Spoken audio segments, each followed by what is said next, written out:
नमस्कार बच्चों, स्वागत है आपका ज्ञान मंदिर में।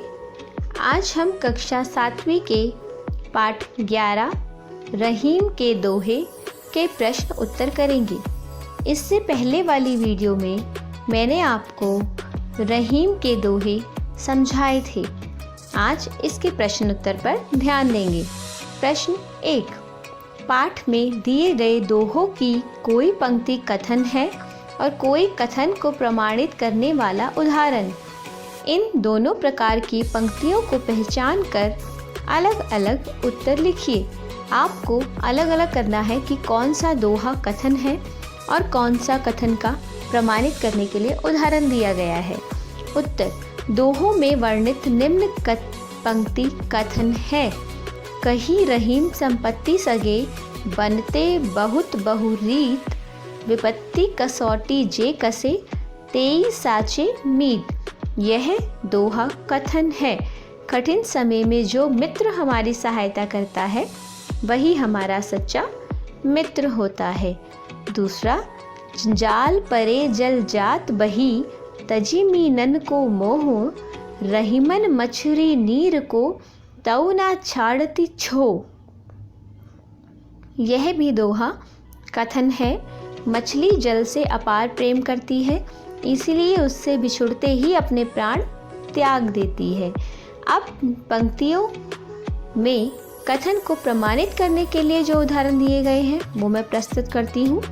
तरुवर फल नहीं खात है, सरबत पियत न पान, कही रहीम पर काज हित, संपत्ति सचही सुजान। निस्वार्थ भावना से दूसरों का हित करना चाहिए। जैसे पेड़ अपने फल नहीं खाते, सरोवर अपना जल नहीं पीते और सज्जन धन संचय अपने लिए नहीं करते।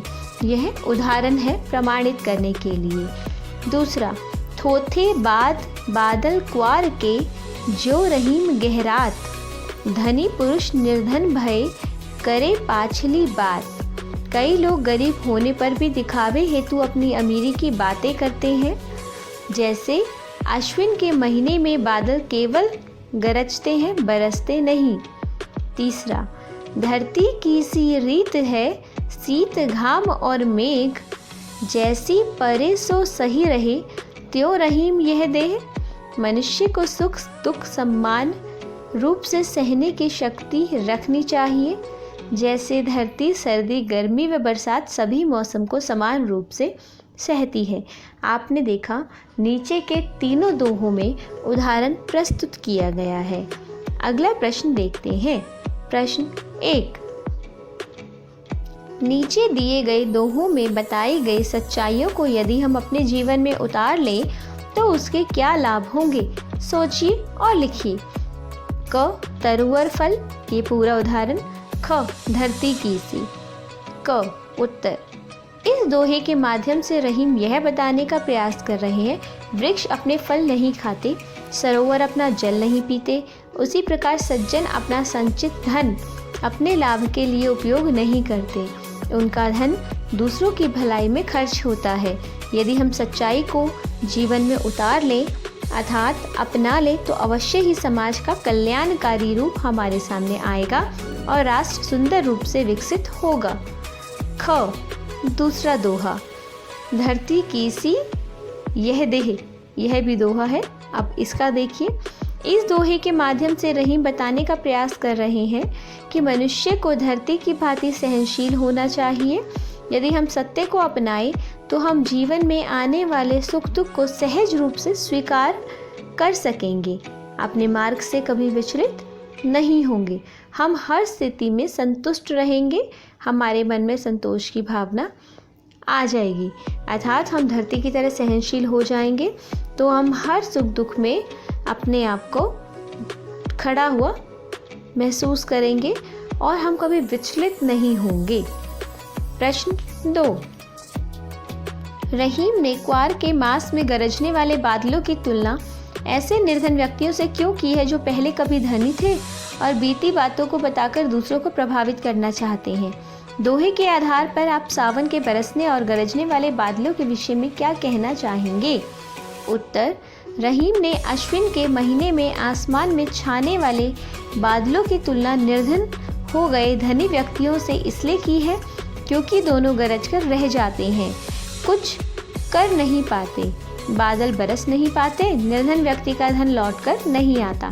जो अपने बीते हुए सुखी दिनों की बात करते रहते हैं, उनकी बात बेकार और वर्तमान परिस्थितियों में अर्थहीन होती है। दोहे के आधार पर सावन के बरसने वाले बादल धनी अथवा क्वार के गरजने वाले बादल निर्धन कहे जा सकते हैं। इस प्रकार कवि ने यहाँ अर्थ प्रस्तुत किया है। भाषा की बात, निम्नलिखित शब्दों के प्रचलित हिंदी रूप लिखिए। विपत्ति, विपत्ति, विपत्ति। मछरी, मछली। बादल, बादल। शीत, शीत। इस प्रकार कुछ शब्द ऐसे हैं जिनका हिंदी का रूप हमने आपके सामने प्रस्तुत किया। प्रश्न 2, नीचे दिए गए उदाहरण पढ़िए। उपयुक्त उदाहरणों की पहली पंक्ति में ब का प्रयोग कई बार किया गया है, दूसरी में ज का प्रयोग किया गया है। इस प्रकार बार बार एक ध्वनि के आने से भाषा की सुंदरता बढ़ जाती है। वाक्य रचना की इस विशेषता के अन्य उदाहरण खोज कर लिखिए। यहाँ पे कुछ उदाहरण दिए गए हैं। बनत, बहुत, बहुरीत। आप यहाँ देखेंगे ब का उच्चारण 4 बार किया गया है, 3 बार। और जाल परे जल जात बही, यहाँ पे ज का उच्चारण 3 बार किया गया है।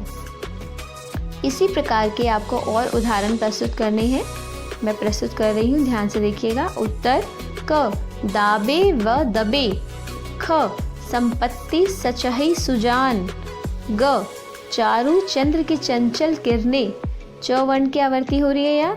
घ, तर तमाल तरवर बहुछाए। त वर्ण की आवर्ती यहाँ हो रही है। रघुपति राघव राजा राम। र वर्ण की आवर्ती यहाँ हो रही है।